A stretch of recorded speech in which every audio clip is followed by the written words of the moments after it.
என்னுடைய பெயர் வேயக்குமார். எனக்கு சொந்த ஊர் வந்து குடியாத்தம் ஒன்றியம் பள்ளிக்குப்பம். ஒரு 20 கிராமங்கள்ல இருந்து இன்னைக்கு மாவட்ட ஆட்சியர் இடத்துல மண்டே பெட்டிஷன் கொடுக்கறதுக்காக வந்திருக்கிறோம். அனுப்பு கிராமத்துல இருந்து துருகம் கிராமம் வரைக்கும் சாலை அமைக்கணும். குடியாத்தம் தாலுக்கா அனுப்பு கிராமம், கேவிகுப்பம் தாலுக்காவில் துருகம் கிராமம், மகாதேவ மலை அருகே இருக்கிற துருகம் கிராமம். இந்த இடையில வந்து ஒரு 3.5 கிலோமீட்டர் தான் அந்த வனப்பகுதி இருக்கு. மக்களுக்கு போக்குவரத்துக்கு ஒரு 15லேருந்து 20 கிலோமீட்டர் போக்குவரத்து தூரம் குறையும். போறதுக்கு 20 கிலோமீட்டர், வர்றதுக்கு 20 கிலோமீட்டர்னா 40 கிலோமீட்டர். கேவிகுப்பம் பகுதி மக்கள் ஒரு 30,000 பேரும், குடியாத்தம் பகுதி மக்கள் ஒரு 30,000 பேரும், பரதராமி, அனுப்பு, அதே மாதிரி கள்ளப்பாடி, டிபி பாளையம், ஒரு 30க்கும் மேற்பட்ட கிராமம்.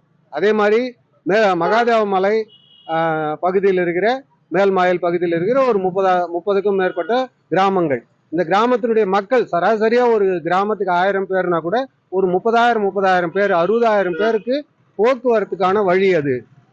அதை வந்து நீண்ட நாளா எங்க பகுதி சார்பா கோரிக்கை மனு கொடுத்து கேட்டுக்கிட்டு இருக்கிறோம். இதை வந்து அரசு உணரணும்.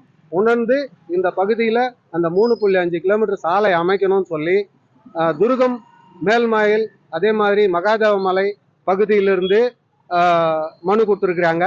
அதே மாதிரி அங்கனாம்பள்ளி, பூஜாரி வலசை, பரதராமி, ராமாபுரம், டிபி பாளையம், வரதரெட்டிப்பள்ளி, கொத்தூர், குட்லவார்பள்ளி, இந்த பகுதியிலிருந்து இன்னைக்கு மனு கொடுத்துருக்காங்க. அரசு இதன் மீது உரிய நடவடிக்கை எடுக்கணும். முதலமைச்சர் தமிழக அரசு சார்பில் தமிழக அரசு மத்திய அரசோட இணக்கமா பேசி சாலை வசதி ஏற்படுத்தணும். தமிழக அரசு செய்யணும். மாண்புமிகு முதல்வர் அவர்களும் மத்திய அரசோட பேச்சு, மத்திய அரசும் இதுக்கு உறுதுணையா இருந்து இந்த வழியை ஏற்படுத்தி தரணும்னு சொல்லி அன்போட கேட்டுக்கிறோம்.